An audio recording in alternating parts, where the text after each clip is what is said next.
Just enjoy the smooth jazz music. Is this live? Huh? Is this live? No, it's recorded. Okay. It's recorded, so I'm going to go through and edit you all the way out. All right. When you start acting dumb. That works. That works.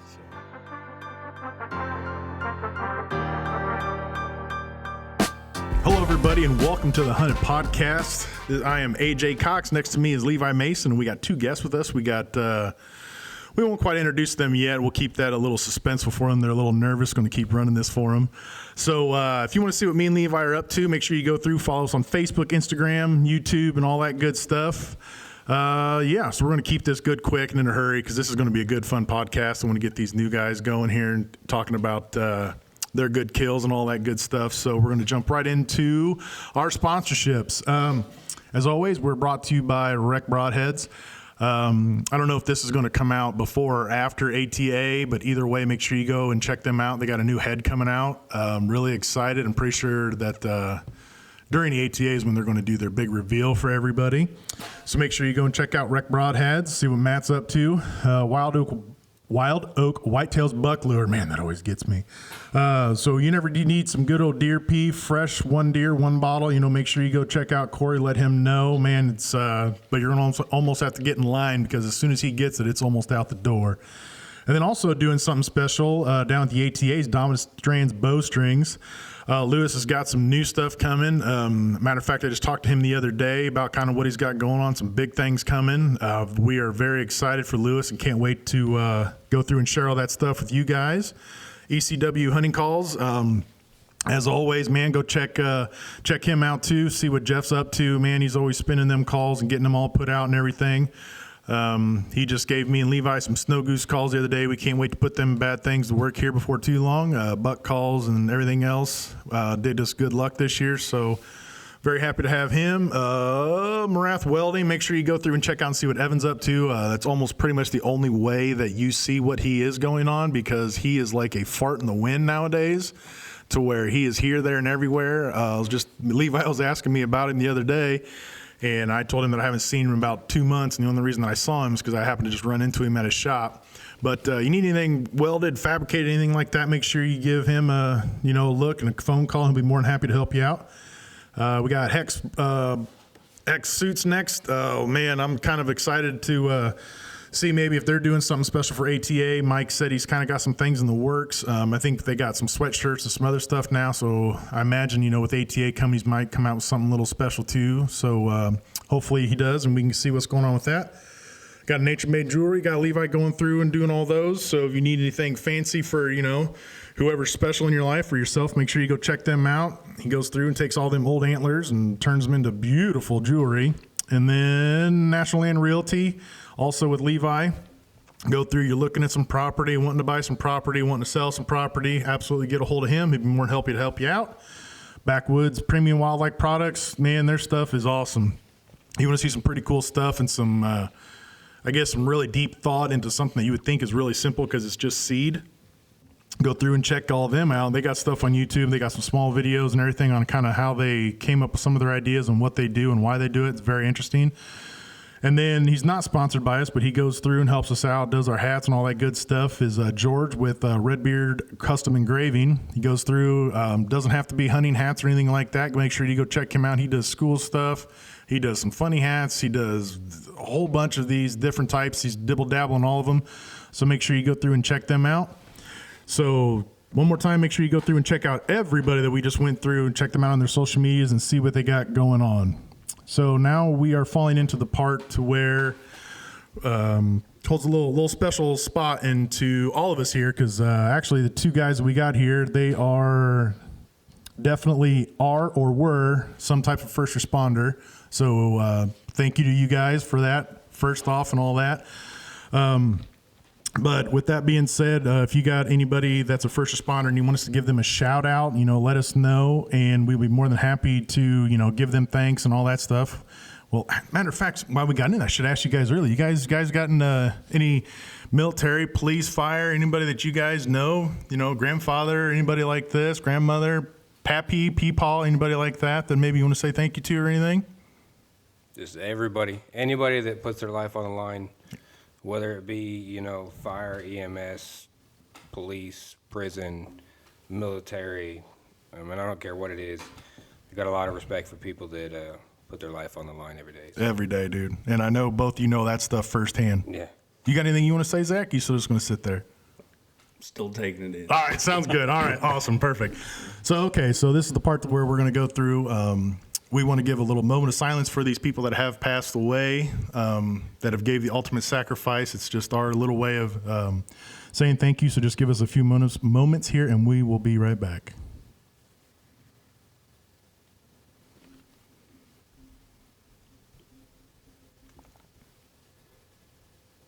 All right, one more time, if you have anybody that even if they passed away, gave that ultimate sacrifice, let us know. We would be more than happy to go through and, give them a shout out and everything because like Dusty said, these first responders go out and they do this stuff day in, day out, be it on the street, behind the bars, wherever they're at, they're doing it for us to stay safe. So big thanks to them. So, all right, my big speech is over. No more hiding behind that mic there, Zach. We're gonna jump right into this. So, all right, Dusty, we'll go with you though first, right off the bat, since you kind of a little bit more comfortable with the old microphone. So yeah, I get comfortable too fast. So just start off and just tell us, what do you do for a living? Name's Dustin McKee. I auto technician by trade. I did dabble, I would say, in police law enforcement, Yep. auxiliary for Absolutely. a long time, and then part-time, and just had way too many irons in the fire. Mm-hmm. And went to the prison, worked there for a few years for good benefits, and then missed turning a wrench, so went back to it, and now I run my own automotive shop, McKee Automotive. Which seems like I see cars out there all the time, so Yeah, it seems like it's, that's definitely keeping you busy. Yeah, I never thought too much work would be a stressor, but it's with limited manpower and limited space at the moment, it gets to be a little bit hectic. But I mean that's a good, I guess, Yes, you'd say yeah, it's stressful situation to have, and everything. So I would much rather stress about getting stuff done than stress about there's nothing out there to do. Yeah, especially with new kids on the way and everything. You know what I Yeah. mean? You But, get mouths to feed and everything. 3 dogs, 3 boys with a 4th due in less than a month, so we'll have 3 under 3. Yeah. So yeah, and I probably eat just as much as the 4 of them combined. So my poor wife has her hands full. That's a great way of saying it, has their hands full. Yeah. So, and then Zach, why don't you go ahead and tell us what you do for a living, say your name and all that good stuff for us. I'm Zach Scanlan. I'm correctional officer over at the prison in Galesburg and been there for almost 7 years. And I was a first responder for Cameron. I was the first police explorer back in the day. Really? Yeah. Way back. I was going to say, how long ago would that be? Probably back when I was 16. So Holy. 20, yeah, Anybody else 20 feel some like we're years. getting old? No, I know I know for a fact, at least one of us is old. Mm-hmm. Really? I didn't know that. That's awesome. Back when they started that, it was me and handful, but I was the first one on it. And so, yeah. Dude, that's awesome. So, no, thank you, for you guys for everything you did, and all that, like I said, first responder wise and everything. So then my next question for both of you is going to be very basic, very simple. What got you into hunting and just how long have you been doing it? I'll let you go first, Zach. All right. It was my dad. He hunted all sorts of stuff, and I started going with him. I was probably 12, 13, I think, and just started going. He got me into it. I got my first gun, and then once he passed away in 2010, I quit hunting for probably 8 years, and then just got back into it, and Which I love it. I wish I would never stop. Which isn't uncommon. I've heard quite a few guys, they go through and get some type of major loss of a family member or something like this, and it's just not the same. And then, just like you said, they're like, man, I wish I never got away from it and stuff like this because I hope I'm not speaking for you, but I'm sure, when you go out there and do this, it kind of reminds you of, your dad and Oh, yeah. great memories and Absolutely. everything like that. Yeah. Yeah. It's therapeutic. It Well, is. Oh, yeah. Very. There's some thoughts you can only have by yourself in a tree. Yep. And there's some thoughts that you should probably only keep to yourself in the tree, too. I would say that's pretty accurate as well. It really helped marrying the farmer's daughter and having some land to hunt. Too, Well, that's always helpful too. You know, when you want to go, but you ain't got nowhere to go. You would look kind of funny sitting in the front yard with your bow in your hand. Yeah. You know, I did climb the pole one day in my self climber. Yeah, I did. I remember. I think I got a Snapchat about that or something. So that's awesome. Yeah. Dusty, how about you? How long you been hunting? Well, I'll actually lead in with his marrying the farmer's daughter and having the land. I was always around archery as a kid. Like, started on the old Bear red round wheel, shot an arrow through Clifford Adams' shed when he was my neighbor. I mean, probably grade school. And then always wanted to hunt, but we never had anywhere to hunt. I don't know back then if we just didn't know about public ground or didn't have the thought to go. But I actually didn't start hunting until I was an adult. And I don't know if you knew Bob Gown back when he was here, but shout out to him. Him and I became real good friends. Me, him, and Joe McVeigh were kind of like the three amigos. And Bob had married into a family with a bunch of acres down about a mile west of Spring Lake in Macomb. And he took me down there and got me started back in 2011. So that's awesome. My big thing that I remember about Bob is, man, he made some great homemade wine. Oh, yeah. I remember we all went out there that one day and listened to that stupid neighbor's whatever chimney stove pipe thing on top of the house creaking all night. And the ending of that night, we won't talk about on air. But yeah, I've definitely got some Bob stories. Yeah. No, I remember Bob. He was a very, very good man. So we feel a little bit more comfortable down there, Zach? I'm warming up a little bit. Awesome. Awesome. So before we get into these other questions, we'll just kind of, spitball off of some other stuff. I know we were all just sitting here talking real quick about, man, we should have went hunting today. Golly, that snow and the temperature drop just. Oh yeah, Levi and I were out there, and it got to the point to where he kind of was him-hawing if he wanted to bring that heater, and boy, I'm glad he did, because it'd have been a little weird having him hold me to keep me warm. Well, that's my biggest problem this time of year is I'm a wimp, and it's cold, and I don't have a box blind, and I tried a ground blind, and the deer hated it, so I take it down. So if I'm hunting all in the next few days, it's going to be in a tree, and I'm going to be shivering. Well, I'll tell you this, because him and I were talking too, man. Go through and spend some money, get a good late season stuff. Because I mean, what was yours? Habit. Yeah, I got the Habit stuff, and I got it on sale over the summer, and it was like $159 for the whole suit. And that's pretty smoking deal. Yeah, it's pretty legit. Like, I was kind of skeptical of it, but I'm like, it's cheap enough. I'll try it. I literally have not put on my heavier shit that I've got all season long. Well, and that's, I did notice the biggest thing for me is I got to find a way to cut the wind. So I've been kind of hacking it here lately. I put on some cheap snowmobile pants that I bought at like Walmart a few years ago. They're fleece lined, but they're wind resistant. I put those under my camo pants. And since they're wind resistant, like, my legs are great, and I've got heated socks, so like I'm already cheating. And I've got a Milwaukee heated coat, but the problem is it's not wind resistant. So I got to find an outer layer to go over that. That Habit is. I'll have to get something like that. It's wind resistant and water resistant.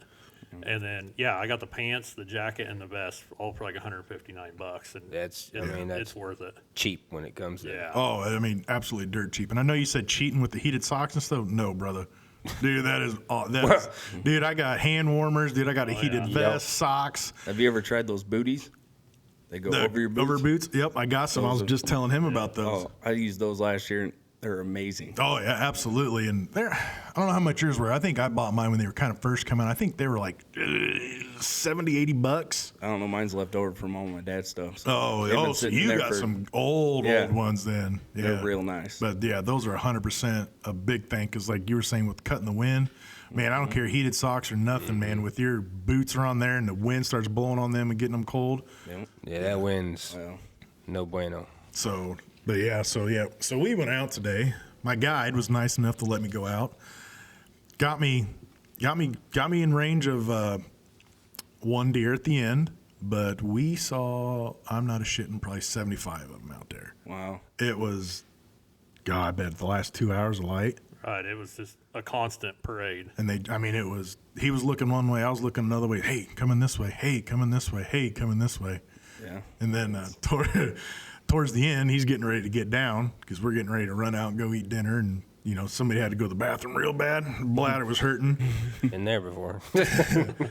So he's literally opening up the back of the blind, opens it up, and I just hear, hey. And I'm like, I look down at him, and he's like, dude, get ready. There's one coming, like right down the fence line. And we're on the fence line. So it didn't work out, but it would have been awesome and amazing if it did, because he was holding the door open, leaning one other way.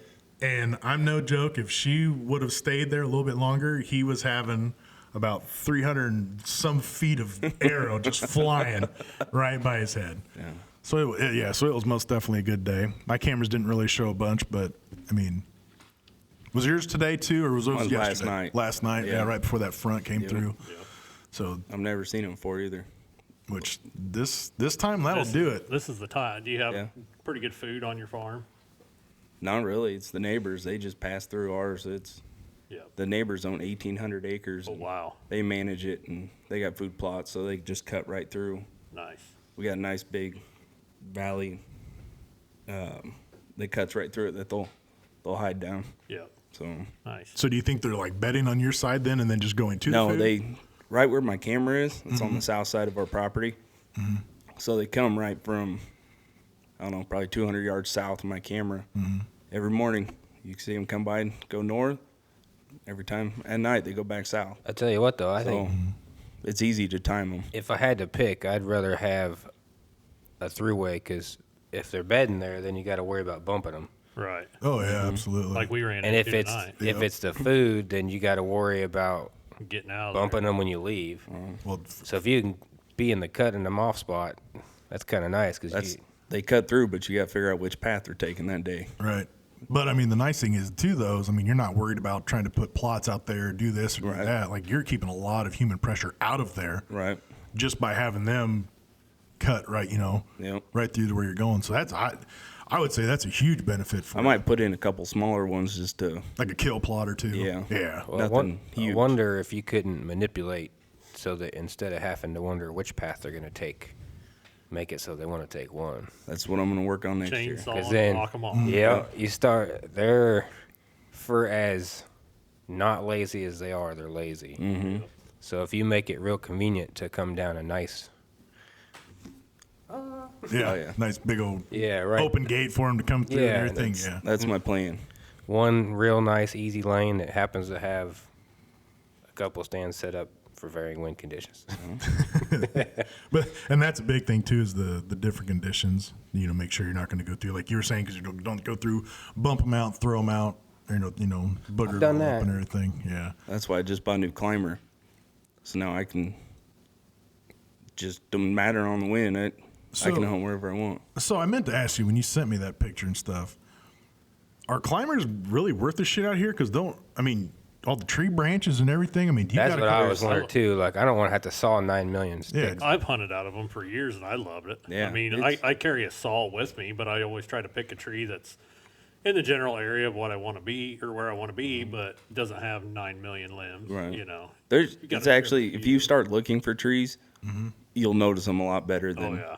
Really? like you're just walking through it, then all of a sudden you're like, oh crap. It's like I went through Monday. I went out and pulled all the rest of my cameras and moved this one.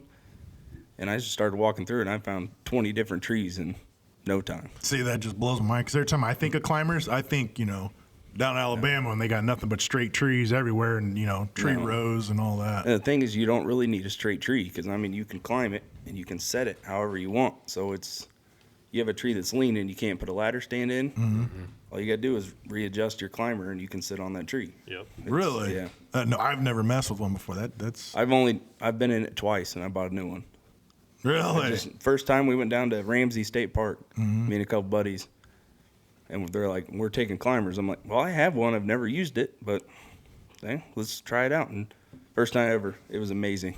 That's awesome. I do like the ability to be able to run a gun, so to speak. I looked into saddles this year, although I'm Open your wallet. well. Yeah. I said I looked into. My first concern was do big boys actually hunt in saddles? Which is, I have found some that do. Yeah. And they say they're comfortable. But then I looked at the price tag and I was like, They better be comfortable. well, I thought it'd be more economical to buy one saddle and a climbing setup than put up a bunch of hang-on stands. And that's why I bought that new climber.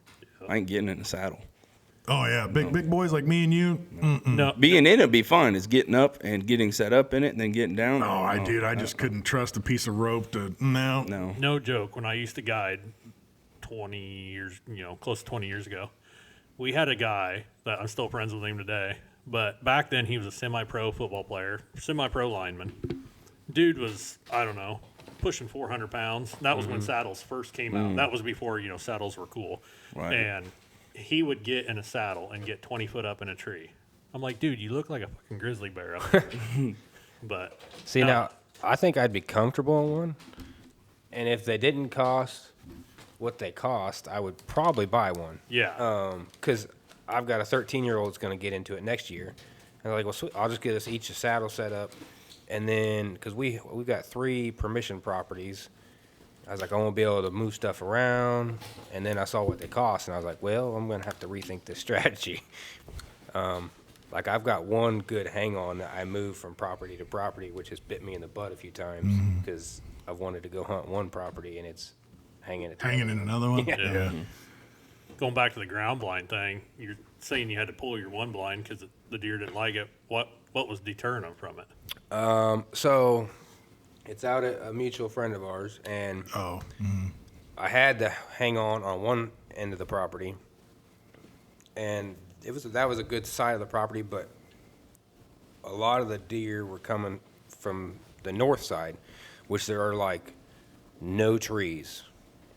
There's a lot of bushes, but 0 trees. And so I tucked in a ground blind up in a bush, and from the day I put that in, they stopped using that side of the property. That's crazy. Like, we go out there and sit in it. Even on camera on days we're not out there, they're all only on the other side of the property. They just hated it. And it wasn't, like, perfectly hidden, but it wasn't sitting in a field. Like, it was up in a bush. But I think it was just change that they didn't like. Yeah. Now, I can sit on the other side of the property in a stand and have deer in that plot and have they don't care. Like, one time I was there, my wife actually got concerned because I don't have I'm not paying attention to my phone, and it's like an hour past dark, and I got deer running around under me still, and I'm trying to figure out how to get them spooked out of there without letting them know I'm there. And she thought I fell out of a tree and died or something. So I got home to an angry pregnant wife, but It makes me wonder if, like you were saying, like it was there and stuff, because me and Levi talked about this a couple times on some other episodes and stuff like this. Like if you see like how he brushes these in, dude, it is part of what is to be out there. well, I'm sure he did way a better job. I mean, than it's I one of did. those things. It's like I saw something the other day that they say basically if it's not taking you about an hour to blind it in, like don't even waste your time. Yeah.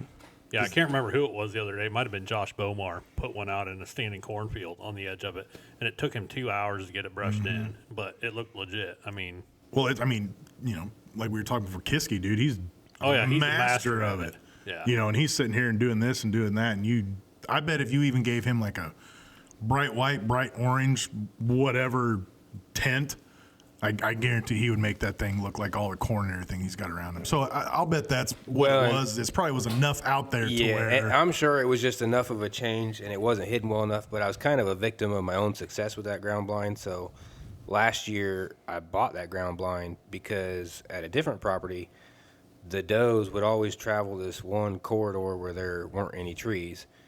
And there was like a smaller tree bush thing. And so one afternoon, we went to Farm King and bought it, took it out of the box and set it up and killed a doe 2 hours later as she walked right behind it. And it wasn't hid at all. I mean, But that was, I'm sure the next few days they were probably leery of it. I just got dumb and lucky. right.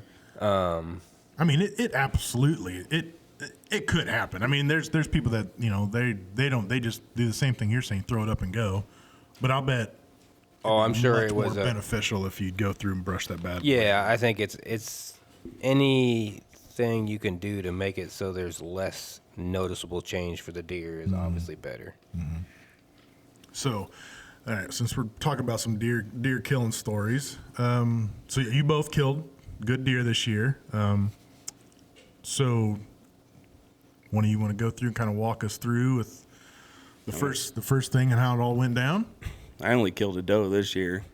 I was after that buck, but I shot him. Right.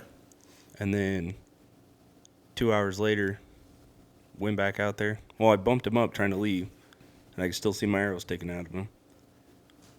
I was like, all right. Seen where he went in, give him a couple hours, good. Go back out a couple hours later. I'm on my hands and knees crawling through the brush looking for something, no blood, nothing. I was like, I don't know what I did. Like, I seen the arrow in him. I thought it was a good shot. 2 days later, I get off work. I have pictures on my phone from the neighbors of my buck. The arrow still sticking in him. Oh, shit.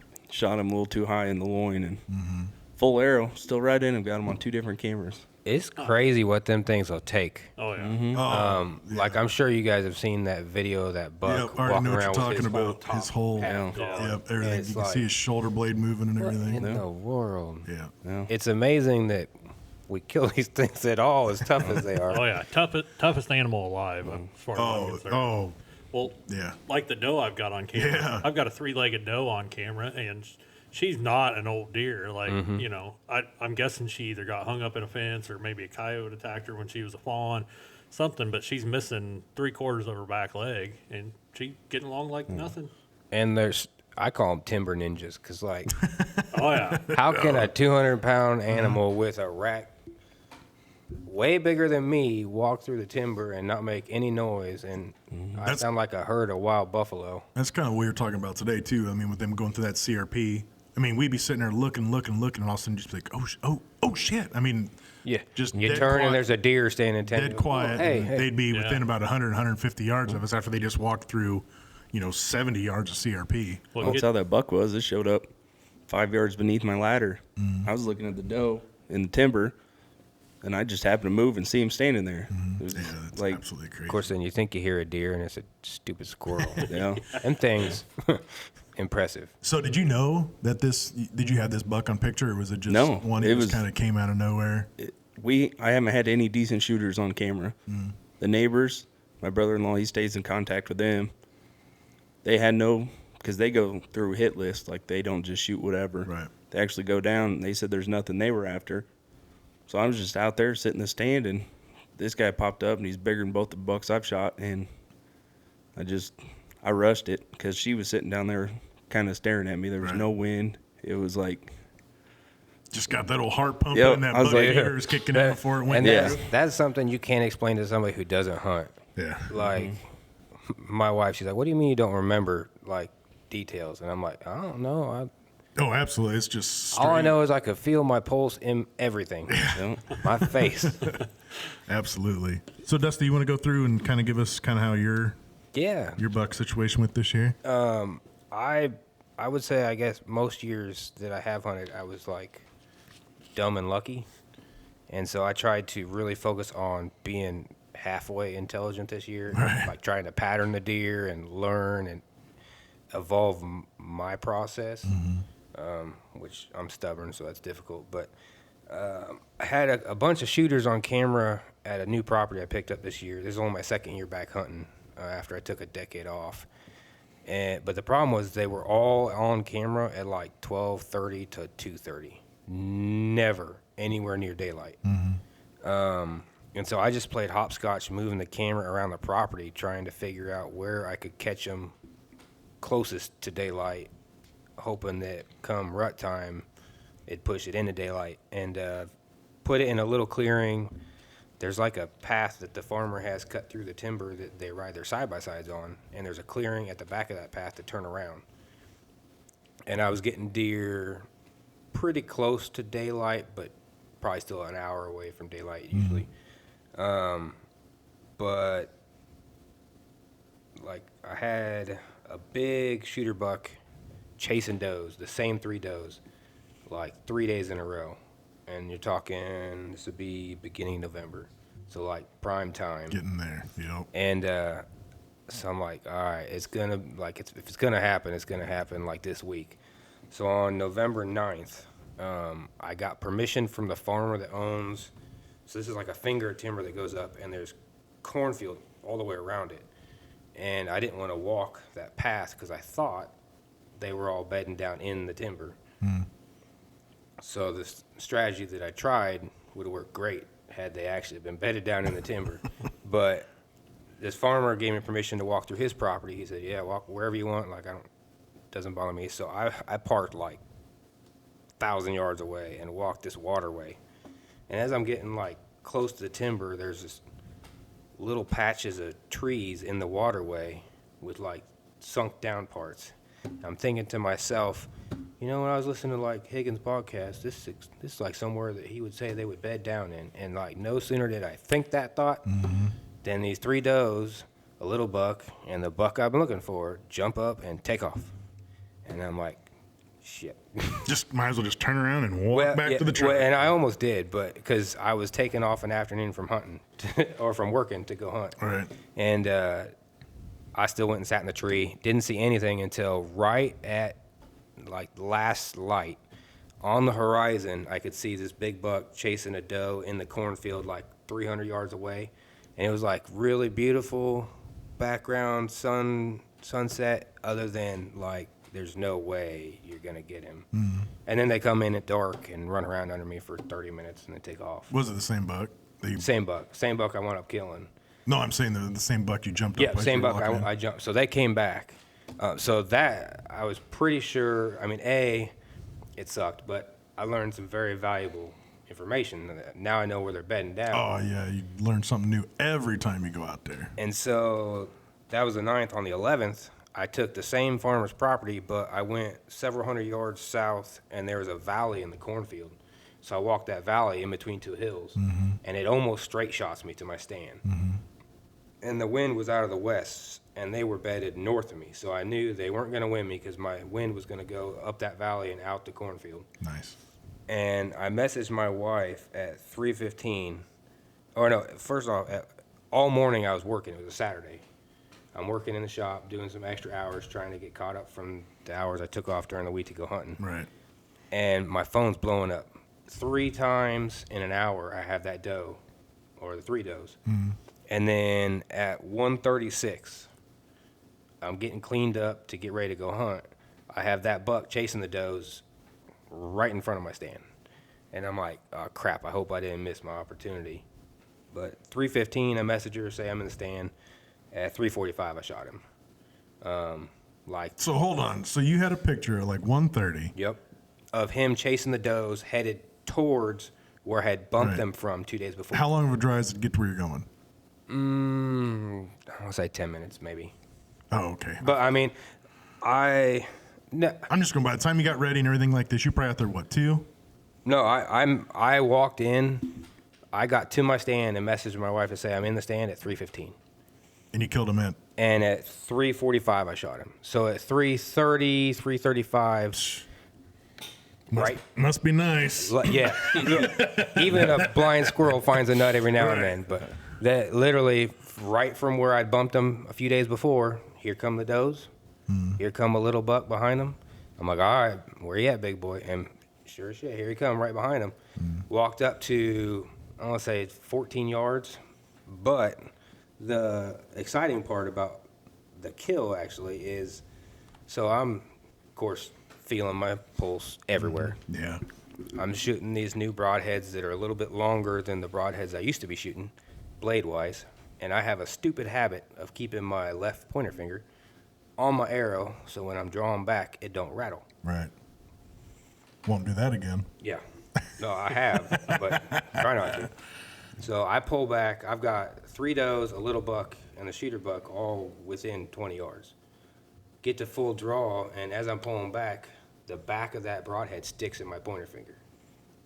So now I'm at full draw, deer. I'm already shaking like an idiot, and the broadhead's stuck in my finger.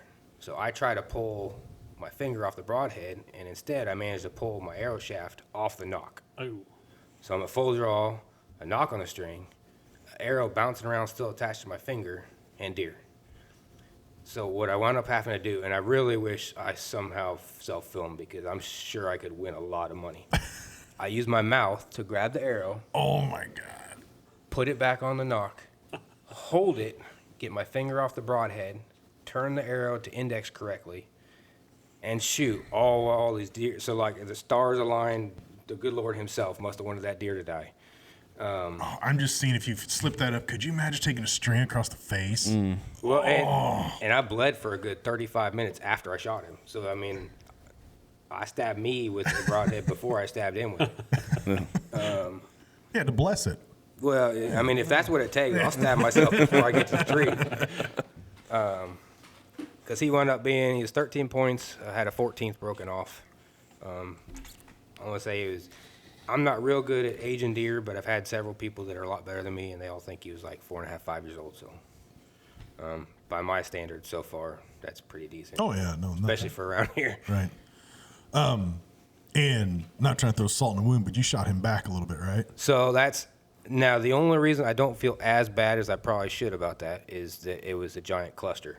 But that is what took me from like the highest of highs to a real low pretty quick. Because I shot him, he took off running a cornfield, came back into the timber and bedded down like 70 yards, 80 yards from me. And I watched him for an hour until dark. And he'd sit up and he'd look around for a minute and then like he'd collapse. And I'm like, sweet, he died. And then he'd sit back up. And I was like, and so replaying it in your mind, trying to figure out the details you forgot while your face was flexing with all the blood pressure. I was pretty sure I remember he was bleeding back a little ways. And so I'm like, crap. So I talked to a bunch of people and I was pretty sure it was a liver shot. Got down and looked at my arrow and it was all dark blood. Yeah. Real good blood. Didn't smell, so I was pretty sure it wasn't guts. But I was pretty sure it was liver. And so I backed out. And hindsight being 2020, I would have trusted that it was liver. And given the hour calculation, went out at like midnight. Now, let me preface with, we've never had a coyote on camera on this property. Granted, I know they're there, but the other property that I hunt, it's got coyotes all the time. So like there, I'm not going to let a deer lay very long before I take a chance of bumping him because I know he's going to get eaten. This one, I'd never had a coyote. Went back at first light at 6 a.m. and they had taken from his ribs down, were gone. Yeah. And they took his nose off. So I get to find a cape, which there's probably going to be a coyote by the end of the next couple of months is going to get mounted right into that deer, if we're being honest, because I got some vengeance to get. Right. So that kind of takes me into something else. I didn't tell either one of you about this, but I know you both kind of deal with it a little bit of like target panic. Is there anything that you guys are going through that you're figuring out that is helping you with your target panic at all? I just got to talk to myself. I mean, the first 4 years I was hunting, I've missed more deer than I've killed. And it was like, I tried to think about what I did, and I just like blacked out. Every time I drew back on the deer, it was like, I don't know what I did. Your body and mind take over, and you have to fight that. I've been listening to that Joel Turner shot IQ stuff a lot.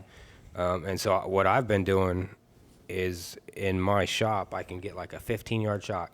And I've just been focusing on the mechanics and working through making sure I can force myself. I kind of listen to a lot of Joel's stuff. And I'm sure if I got the course, it'd probably be way more beneficial, but I'm trying to do everything I can do without figuring that out. So what do you tell yourself then?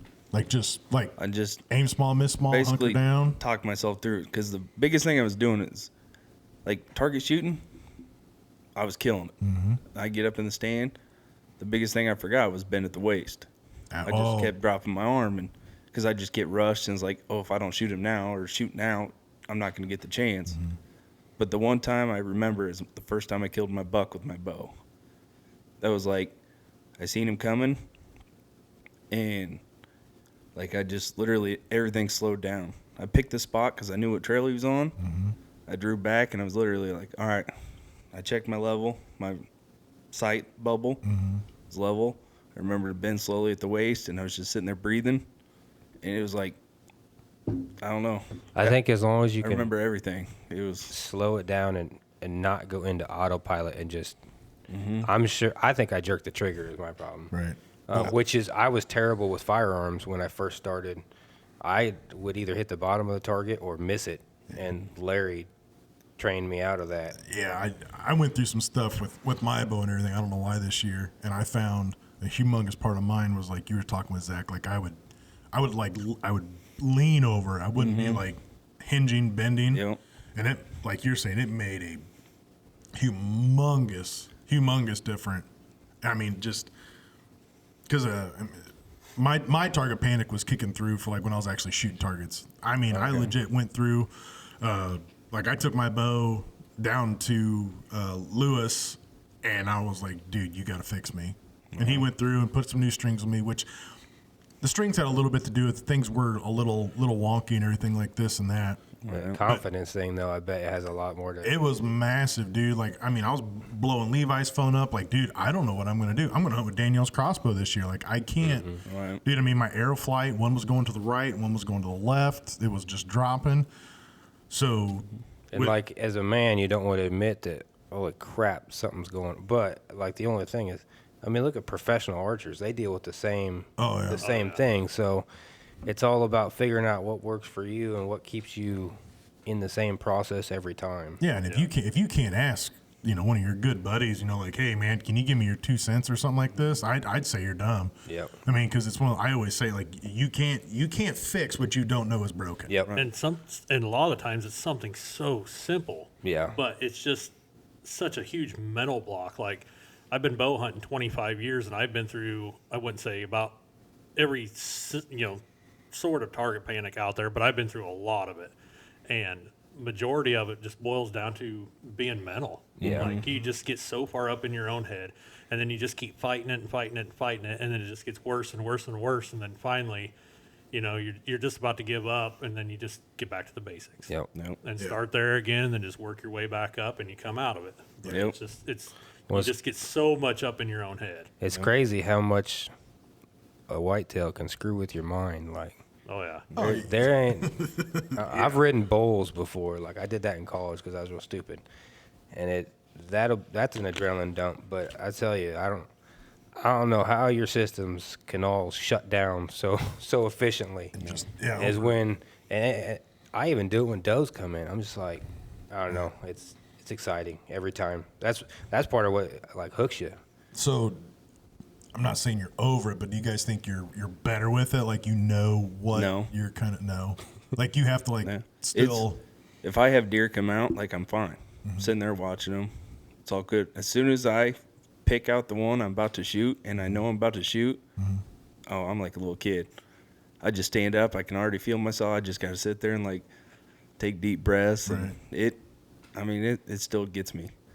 I mean, part of me wants to say, that's awesome. You still get that, you get all excited, you get that adrenaline dump, you get this, like it's still, awesome, fresh, that good feeling. I hope, you kind of sort of keep that. I hope it's never just like, I just killed another, this and that. But I mean, at least props to you to where you're going through and at least or at least have a very good idea of like, hey, I need to bend over at this. Right. Like I need to not punch the trigger. I need to. Yeah. I think another biggest thing of mine was the anchoring point. Because I always use a kisser button. And like it's different when you're sitting in a stand because you're standing here shooting. I mean, you're in that perfect position. You're shooting. Now you're in a stand, and now you're turned a little way, so I can never get that down. But with this new bow I put the nose button and a kisser button on it. And triangulate. And just really, eventually I'll get rid of the kisser button and keep the nose. But it just, it makes a huge difference just coming right up. The more points of contact, I would say, the easier it probably is to recreate. And a massive part is your anchor, too, because that was one of the things I figured out with myself, too, was when if my anchor was too low, I was shooting high. Because, like you were saying, your contact was wrong and it was this and that. And I mean, it just, now when I go through, which helped me a whole bunch, is I went through and got, 5 yards away. And I would just pull back and close my eyes, and I would bend down and just like open my eyes and see where everything was lining up. Right. And I mean, for a while it was really, really bad. But once I started figuring out right where I need to anchor and hold this and that, Yeah. dude, it made a massive, massive difference for me. All right. Well, that's what I like about the nose button. I shoot it also, and it's been a game changer, especially for longer yardage. But I know I can draw back with my eyes closed, and as long as that nose button's hitting the same exact spot, I can open it up. Everything's perfectly lined up. I can let it rip right Yeah. then. You know, and it's awesome. I mean, for a little $10 product, I mean, complete game changer. Right. And I switched to a thumb release this year too, and that Yeah. I love that anchoring point way better than my wrist release. And see, I'm shooting a wrist trigger release that I've been shooting for the last decade. So that's one of the, in combination with a bow, I think I might switch up the release aid come next year. Which, I mean, I don't know yours without looking at it, but I mean, yours very well could be one too. It doesn't adjust to you. Correct. You know, and it's a it's- dual jaw, which supposedly can open uneven one way or the other and throw you off left to right, which I never thought about. Yeah. But I'm also convinced that a lot of it's just I need to figure out how my blood pressure skyrocketed to be accurate. So if you happen to drive by the shop and see a stand on the roof and I'm doing jumping jacks, I've got to figure out a way to Doing beat some this. high knees and some burpees and stuff we're just to get the gonna blood going. Get the blood pressure up and get on the second story roof and shoot a target. But I mean, you joke about that, but I'll kind of do that too. Is I'll kind of like go down, get my arrows, and I'll like speed walk back to where I'm going to try to get my blood going a little bit like this. And dude, even with that, like it makes a huge difference. Oh, yeah. Like I feel my pens floating really bad, and I got to sit there and tell myself like, take a Force breath, yourself to calm down. Yep. Yeah, And the more you practice it, the better you're going to be at it. yeah, Yep. absolutely. So Might be we might have to get together and do like a burpees and shooting contest or something. Dude, First Form Outdoors had one of those last year where every week, I can't remember how many weeks it was, like 6 weeks or something, they would have like a new physical challenge. But then at the end of it, you had to shoot a group. So you're like, you might do 100 burpees and then pick your bow up, stand at the line, and then shoot. I feel like this is the kind of stupidity I can get in with. And, But I mean, Yeah. I mean, we're joking and about it and everything, but I mean, there's a lot of truth to that. You know what I mean? I mean, your heart rate is pumping; it's Yeah. getting your blood going. I mean, I don't care if you've been sitting in the stand for an hour. If you got that, I mean, I've talked to some guys like, dude, I can't pull my bow back. I mean, it just takes over their body, and they just can't. That happened when my very first deer back when I was hunting with my dad. Doe walked out, couldn't get it back. Really, I let her walk. I couldn't pull it back. dude, you got the yips bad, buddy. Yeah, it was really bad back then. Now, I mean, I've killed, I don't know, 4 or 5 deer maybe with a bow. But I mean, it's getting a little bit better. Right. Like I can sit there, and like my legs will start shaking, and I just like take deep breaths, and it works. It just, yeah.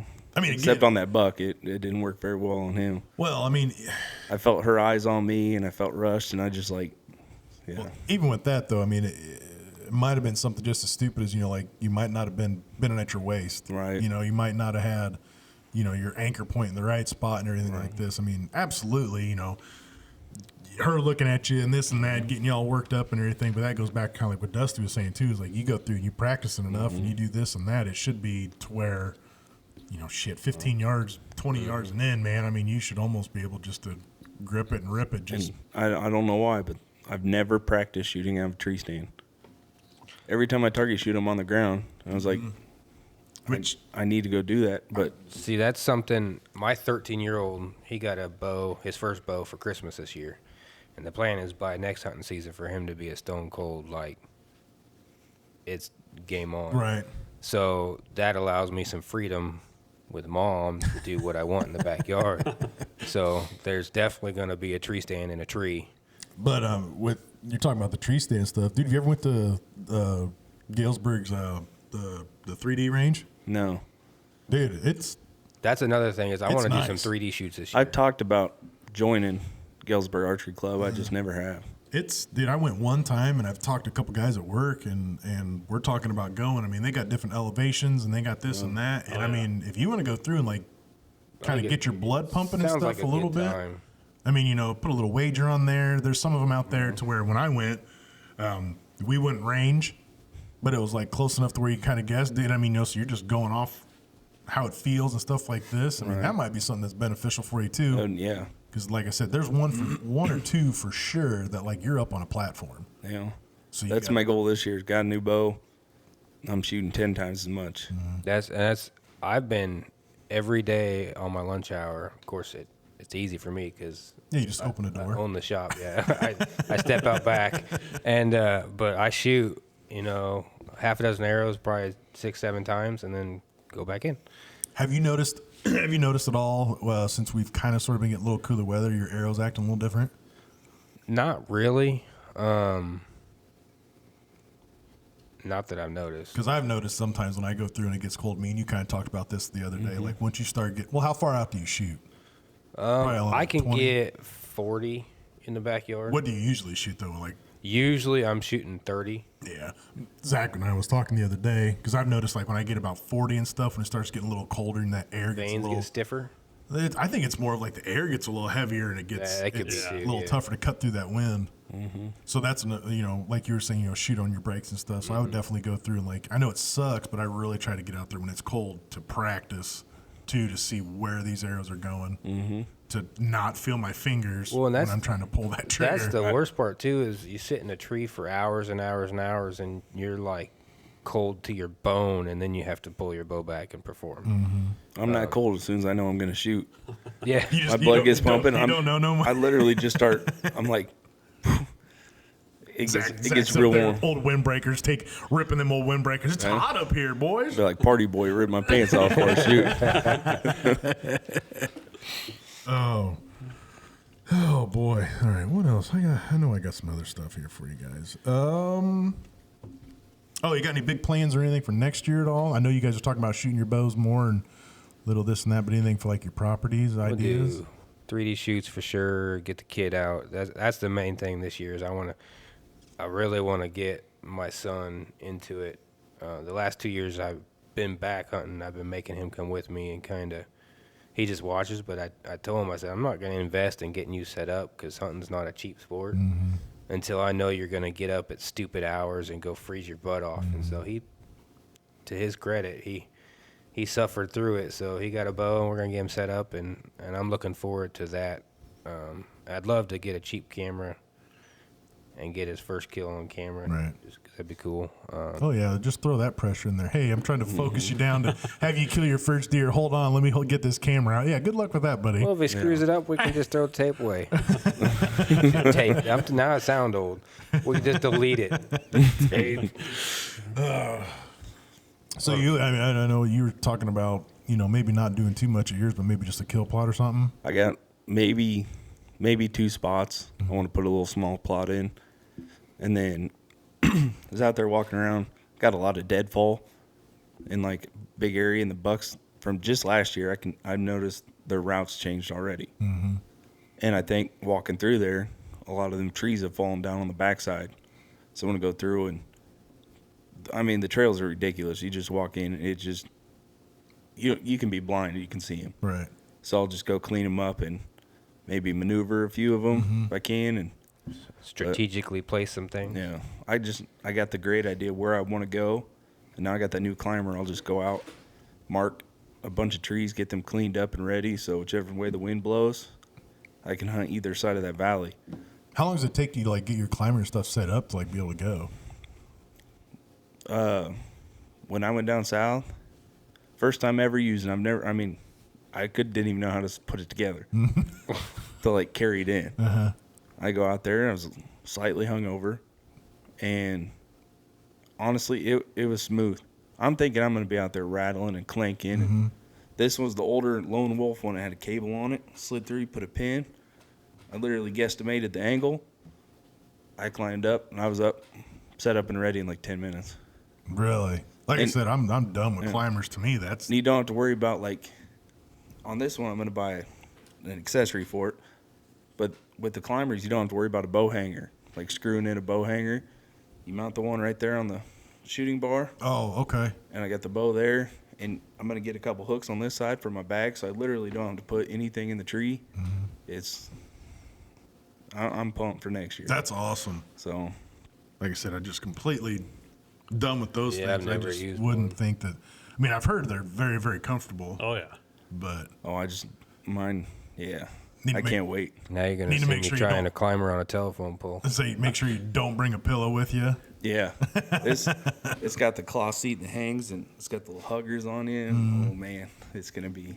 Zach's gonna be out there, warm cup of Joe in the morning, How taking many deer did you see? Sawzalls. I don't know. I Got a good nap, though. I don't recommend the power pole thing too often. Right. I've slid down a couple of them, Yeah. but it's a ride. Yeah. That's, I can give you some climber horror stories. Like I don't even know if the company's in business anymore. I think they were called like timber tall tree stands, and they were like the lightest climbers on the market way back when, and they were like 14 pounds. Well, I hated how the wedge system was where they locked onto the tree. right. So one day a buddy and I are hunting over in Knox County, and I'm like, oh, hell, I'll just take my climber with me. And he's like, okay, you can just go down a little further down from where I'm at and just find a tree. So I get up there, and I'm sitting all nice and cozy up there about 20 foot. And next thing I know, just boom, everything goes, like top and bottom. And I wound up about, I don't know, 4 or 5 foot off the ground. You talk about one hell of a ride. I bet. That's. So, yeah, New don't pants get a needed. timber tall. Oh, that's just Yeah. giving me the jeebers. Like I see these videos, and of course I don't know if they're joking or if it really happened, but they're on like the top half of the climber and the bottom's like at the bottom. Oh, of yeah, the tree. always make happens. sure you have a cord Yeah. attaching the two. That's what I say. These new ones, they come with a bungee cord Yep, that attaches right below the seat to the bottom one. So Mm-hmm. if it does fall, you can still reach down. yep. Mm. The old one I had was my dad's, and he had the bottom half fall out about 12 feet up in the air, Mm-hmm. so he had to drop down. Ever since then, he came home with a bunch of bungee cords and started taping them and bending them. Mm-hmm. So that's the thing. When I got up there, you reach down, grab the bungee cord from the front of the foot, and you put it on the shooting rest, and it holds it together. So if it does fall, you can still grab and pull it up. Oh, But yeah, it's I'm just feeling that pucker factor just thinking about it. You know what I See. mean? Oh, I'm not too sad that I've got sticks ratchet to a tree now. yeah. They're not No. going anywhere. Oh, every tree stand put up, I put multiple ratchets on it. I don't trust the ones they come with. no. No. Now, there is some good climbers out there. I mean, you get APIs, and, you know, back in the day, Old Mans were good. Summits, the Lone Wolves. I Wow. mean, they were all good. I mean, you never really had too many issues with them. But, you know, you start getting into some of the lesser-known brands, and then that's when All right. shit goes awry, So it's definitely a product where like you get what you pay for. pretty much. Yeah. Well, I mean, Like- just like Don't any cheap tree out. stand, you get those cheaper ones that are the thin metal Oh, yeah. webbing, and you put them up and start creaking. And you're like, ooh. Yeah. Yeah, it's No, where you've been standing, the webbing like humongously dipped in from your feet, standing Yeah. there, just waiting to fall through. yep. Yeah. Yeah, I just bought a Summit, the Titan. I bought it. It was the biggest, roomiest, and it holds 350 pounds. I'm like, Dude, I'm good to go. I love my Summit. Yeah. Yeah. I'm pumped. Hopefully I can get up. I was supposed to go this morning, but I'm on vacation, so I didn't wake A up. little tougher to get up. Yeah. Well, I mean, really though, I think this time like you're not really missing out too much in the mornings. No. I mean, unless maybe some big front or something's coming through. And that's the thing about this camera is it's hit or miss in the spot, but it's like my little honey hole. I've walked through it every year looking for antlers, and I always see all the scrapes and the rubs, and I'm like, you know, I should set up here. But it was hard because it's at the top of a hill. It goes down pretty steep. So if you put a ladder stand up far enough away, you're not going to be tall enough. They're going to be above you. So I'm like, now's my chance. I got my climber, and all these spots that I've wanted to hunt, it's right. Game on. I'll go down the ridge and go up even higher. I go up 30 feet and still be like 10 feet above them. Still be eye level with them. Yeah. So it's I had a stand like that the first place I ever hunted in. Oh, I think everybody's had a stand like that. I was downhill from where they would walk, and I was literally staring. yeah. You're like, crap. Yeah, there was one I got set up on a whim that I put down in the timber, and I put it up my regular height, and the deer are actually still above me. Yeah. But I'm just like, Why man, is there an uphill angle on this shot? yeah, well, it's shit. I ran out of tree. Man. You know, I couldn't go up any higher. Starting to Yeah. get pretty skinny up there. I was waving around pretty good when it got windy. Well, the guy that was hunting out there before me would literally have a ladder stand and then climbing pegs and then a hang on stand. Yep, I've seen those too. I'm like, That's one way to do it. I stay in a ladder stand. I'm like, I'm gonna get up there. And I'm like, no. Yeah. Or I've seen just all stay here. all I've seen is pegs too, That all the way up, and it just Well, that's that place I hunted down by Spring Lake. Almost every stand there was homemade 2x4s nailed into the tree. those are Like, the good spots. that's how we used to do That's it. when you need It them. was, I mean, some of them things were comfortable. Some of them were sketchy. I got in one once in the dark, and I looked to my left, and face to face with an owl, and he hooed, and I about fell right out of that tree. And back then, I was stupid and I didn't use any safety stuff, so like, Oh, dude, that's another thing I could go down. If you're listening to this and you don't wear some type of a Yeah, harness put when you're up in something a on. tree, you're an idiot. yo, An absolute idiot. Oh, oh, yeah, dude. No, I don't. Never mind. I don't think you know him. A buddy of mine, I think a buddy of his, or actually, he might have even fell out of a tree a few years ago. my cousin fell out and had some back injuries. Dude, I mean, you're talking about falling, breaking your pelvis, back, Oh yeah. all this and all that. That is for even if you buy a high end better one, a couple $100. Well, that's Way cheaper than a freaking medical bill to never be able to go again. Also, if your shit's all But shattered. then I also always make sure that my cell phone is within reach if I happen to be dangling, just in case. Dude, Danielle gave me the dirtiest look ever because I forgot my phone one time. One time. Oh and yeah, I remember that. Oh, dude, she was blowing people's phones up. Yeah, dude, she was like, you don't know how close I was. I was about to call Evan. We were going to go out there and I was like, you come out and ruin my hunt. That's You're how gonna my be- wife was that night. I was in the tree for an hour after dark. Sounds She's like pregnant, Bethany. so you don't want to mess with her. Oh, yeah. She just reminded me, too. I got to show her pictures where I'm at and all this stuff, like where I'm going to sit and everything. If I move, I got to tell her this and that. She's probably got a GPS stuck up your butt. Well, I don't know. I go to the bathroom quite a bit. It's there. It's not staying. You're gonna have to feed it to him every morning. I just keep telling everybody, it's not because she loves me. I'm still worth more alive than dead. Right. Which I think we're probably all in that same boat right now. We're still pretty young. Yeah. Yeah. Well, the thing that made me feel better about getting a stand because I got Aflac. Oh, Yeah. I was like, if I fall, I'm getting paid. So what makes you, man, that duck, man, he just comforts I'm me. telling you, You fall out, break my neck, break my leg. I'm good. he's gonna pay you real good. Oh, my goodness. Maybe they'll pay you now for this free advertising. Exactly. They should. We give free advertisement all the time. Shoot, the other day, we were talking about scent killers. I can't remember. Yeah. Oh, no.